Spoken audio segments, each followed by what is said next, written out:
Alors bonjour à tous, j'espère que vous allez bien. On se retrouve pour une nouvelle vidéo dans laquelle je vais vous présenter un ouvrage que j'ai lu ce mois-ci.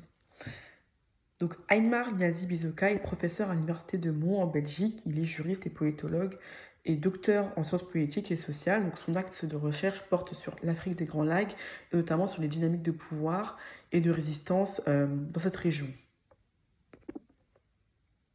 En janvier 2025, il publie l'œuvre que je vais vous présenter ici, Afrocritique, essai sur l'infrapolitique des luttes noires aux éditions Afrotopia. Dans ce livre, l'auteur euh, propose un concept extrêmement intéressant, c'est-à-dire celui de la subalternité noire. Il explique pourquoi et comment les Noirs sont relégués à une échelle sociale inférieure comparée aux autres catégories raciales. Il explique pourquoi les personnes d'Afrique sont déshumanisées, sont marginalisées, subissent des discriminations à une échelle structurelle et systémique. C'est à cette question qu'il tente de répondre par trois sommaires. Donc, tout d'abord, fracturer le fantasme colonial, puis esthétique de la subalternité noire, enfin de la réparation aux soins. L'avant-propos de ce livre m'a marqué parce que dès le début, avec une plume extrêmement claire, concise, précise, il cadre le sujet, il cadre son œuvre et c'est hyper agréable de le lire. Euh, L'objectif de l'ouvrage est clair, c'est quelque chose d'assumé, c'est-à-dire de proposer des dispositifs qui visent à réhumaniser l'humanité perdue des personnes noires africaines, euh, détruire le monde blanc qui s'est construit sur l'asservissement des personnes noires depuis au moins 6 siècles et depuis la conquête de l'Amérique dans le Nouveau Monde. J'ai trouvé que dans ce livre, il reprend trop souvent, et c'est bien fait, hein, mais il n'y a, aucun souci, les concepts d'Achille Mbembe, notamment celui de nécropolitique. Pardon. Donc la nécropolitique, qu'est-ce que c'est?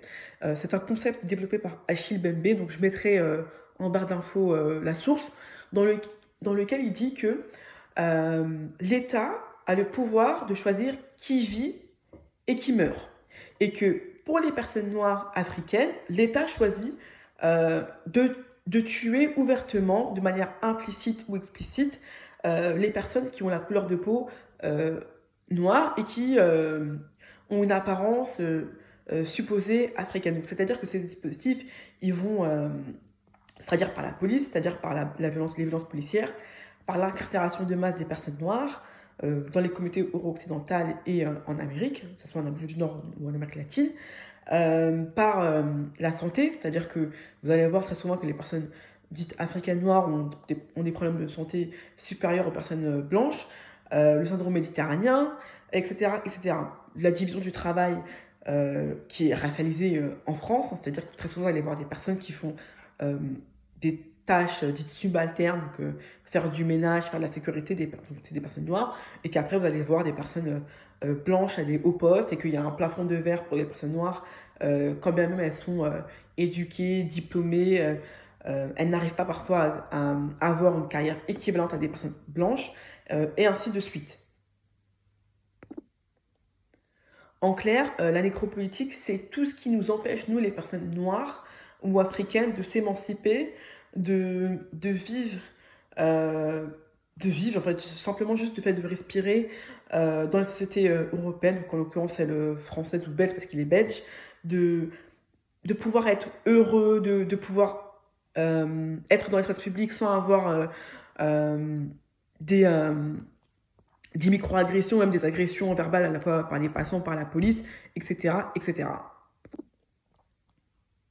Donc dans le chapitre 1, l'auteur, en fait, il affirme et il démontre, c'est ce qui est totalement vrai et qui n'est absolument pas faux, que les sciences sociales européennes sont dans l'incapacité de se réinventer et qu'elles n'arrivent pas à penser les expériences non blanches et au-delà en fait du monde occidental. Il est tout à fait vrai, je suis absolument d'accord avec lui, mais ce qu'il ne dit pas à mon humble avis, c'est que euh, il n'y a pas de chercheurs dits racisés ou de couleur en fait aujourd'hui dans les communautés scientifiques.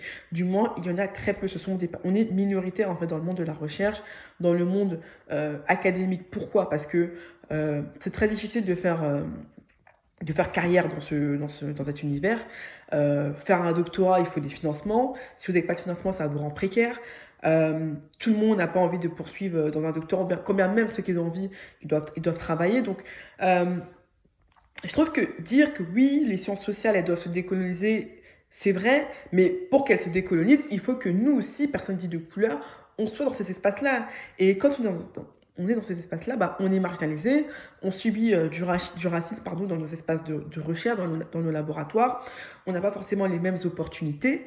Et c'est là où je ne suis pas d'accord. Et à mon humble avis, pardonnez-moi, je regarde mes fiches. La solution, à l'échelle diasporique, vu que c'est quelqu'un qui réside en diaspora et que moi-même je suis quelqu'un qui réside en diaspora, c'est d'avoir des chercheurs communautaires. C'est-à-dire qu'il faut qu'on puisse plaider pour de la recherche communautaire. C'est-à-dire les chercheurs dits de couleur doivent travailler sur des sujets qui sont propres à leur communauté et en même temps ils doivent être financés par les membres de nos communautés. Ce n'est absolument pas normal aujourd'hui que les membres de nos communautés ne financent pas nos travaux, qu'on n'ait pas d'espace où on peut produire nos travaux, où on peut travailler sur les problématiques qui sont dans nos communautés, euh, qu'on doit chercher des financements à droite et à gauche. Et c'est là où le bas est blesse. C'est-à-dire que c'est ce qui nous fait qu'on n'arrive pas à produire du savoir à une échelle globale et à le diffuser, en fait. Et très souvent, ce que je remarque quand je suis en société, c'est que les personnes de notre communauté, qu'elles soient éduquées ou pas forcément éduquées, elles sont demandeuses. En fait, il y a une offre, mais on n'arrive pas à la saisir par, euh, par manque de financement, en fait. Et c'est ça qui nous rend faibles et pardonnez-moi l'expression, qui nous fatigue. Et il est impératif que sur le long terme, bah, on ait des espaces où on peut produire de la recherche sur nos communautés, on ait nos propres financements, on peut se financer par la cagnotte, par des tantines. En fait, on doit être en mesure d'amener les personnes qui ne sont pas dans notre milieu à s'intéresser à nos travaux. En fait, on doit travailler pour eux et ils doivent travailler pour nous. Voilà, il faut euh, je sais pas comment je pourrais dire ça, mais en tout cas, il faut une verticalité ou une horizontalité en fait entre le chercheur racisé qui travaille sur, par exemple, le Congo ou je ne sais quoi, et la communauté Congo qui va recevoir ses travaux et ainsi de suite. Et c'est là où je n'étais pas d'accord, et même aussi d'un point de vue africain, c'est-à-dire que quand bien même nos États ils soient défaillants, il faut que l'État africain bah, finance les travaux des chercheurs, finance la recherche bah, qui est faite en fait sur ces pays-là en fait, parce que on ne peut pas naviguer sans chercheurs en fait. Le travail de chercheur il est essentiel parce qu'il produit de la connaissance sur des histoires, des cultures qui ont été arrachées, qui ont été diabolisées, qui ont été déshumanisées. Et aujourd'hui, vous avez des gens qui ne savent pas malheureusement qui ils sont. Et c'est très très triste. Donc c'est un peu ça où je n'étais pas d'accord, c'est-à-dire que très souvent, le chercheur il fait le diagnostic d'un problème, mais il se pose pas la question de comment trouver la solution. Et c'est un peu ça où je ne suis pas d'accord. Après, en dehors de ça, c'est un livre qui est très bien écrit, c'est un livre qui est clair, c'est un livre qui est original, c'est-à-dire que vous avez des illustrations euh, à chaque début de chapitre, pardon. Et ce que j'ai beaucoup aimé, c'est que en fin de chapitre, euh, l'auteur il propose toutes les bas de page en fait. C'est-à-dire que c'est pas, par exemple, à la page 226, pardon, vous avez une note de bas de page. Non, c'est à la fin du chapitre. Et je trouve ça hyper enrichissant, je trouve ça hyper riche. Et ça nous permet de rentrer en fait dans la tête du chercheur en fait. Et j'ai trouvé ça magnifique. Regardez. Voilà, là c'est les notes. Et je trouve ça vraiment hyper impeccable. Donc c'est vraiment un livre euh, euh, qui vous pousse à réfléchir en fait dans le monde dans lequel on vit, donc un monde qui est marqué par malheureusement du racisme, du patriarcat, du capitalisme. Et c'est un livre qui vous pousse à travailler, en fait, à vous poser des questions sur qui vous êtes, sur qu'est-ce que vous voulez. Et moi, j'encourage vraiment à lire ce livre parce que ça nous met. C'est une piqûre en fait de rappel pour dire que la lutte elle n'est pas finie en fait, qu'il faut continuer à lutter pour avoir des espaces de vie décents et que le combat n'est pas terminé, c'est-à-dire qu'aujourd'hui les personnes noires malheureusement on est toujours marginalisées dans l'espace public social, européen, occidental et que ça doit changer. Et si vous avez, pardonnez-moi l'expression, mais la flemme de militer, vous avez la flemme de vous engager, bah, ce livre-là en fait il vous pousse à vous engager, à vous battre, en fait. Parce que, comme disait Laurent Gbagbo, et j'ai vraiment aimé ça dans un de ses discours, heu, tout passe par la lutte. Rien ne s'obtient, comme ça. Tout s'arrache et nous, malheureusement, les personnes racisées, les personnes africaines, on doit travailler 10 fois plus que les autres pour prouver qu'on a une humanité, pour prouver qu'on a un cerveau et c'est absolument pas normal et tant que, on ne luttera pas collectivement et individuellement, bah, le système, il sera toujours plus fort que nous, voilà. Donc c'était un peu, un livre que je voulais proposer, bah, c'est une courte vidéo. J'ai pas proposé de faire une revue, un état des lieux de chaque chapitre parce que, j'ai pas trouvé ça, intéressant. C'était vraiment, le seul point sur lequel j'étais pas d'accord, mais encore une fois, c'est un livre qui est magnifique, qui est bien écrit et en fait, lisez-le. Bon, par contre, il coûte quand même 25 €. Je l'ai emprunté à la bibliothèque, mais il vaut le coup et j'espère vraiment que ce chercheur, bah, va proposer plus des ouvrages, sur sa plume, sur ses travaux. Et c'est aussi un livre qui parle donc de décolonialisme, et cetera, tradition afro-critique.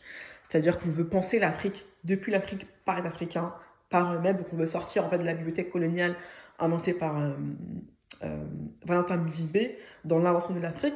Mais j'espère que ce livre-là, bah, dans les années à venir, sera traduit en langue africaine. Donc c'est un auteur qui vient du Congo, de la République démocratique du Congo. Donc j'aimerais bien voir ce livre traduit bah, en lingala, en swahili, etc.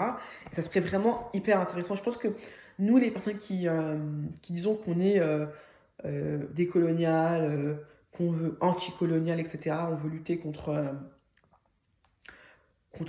la bibliothèque coloniale de l'Afrique, etc., on doit publier aussi des livres en langue africaine. On ne peut pas publier constamment des livres en langue européenne. Ils doivent être traduits en fait, pour s'adapter à la population, en fait, pour valoriser en fait, nos patrimoines linguistiques.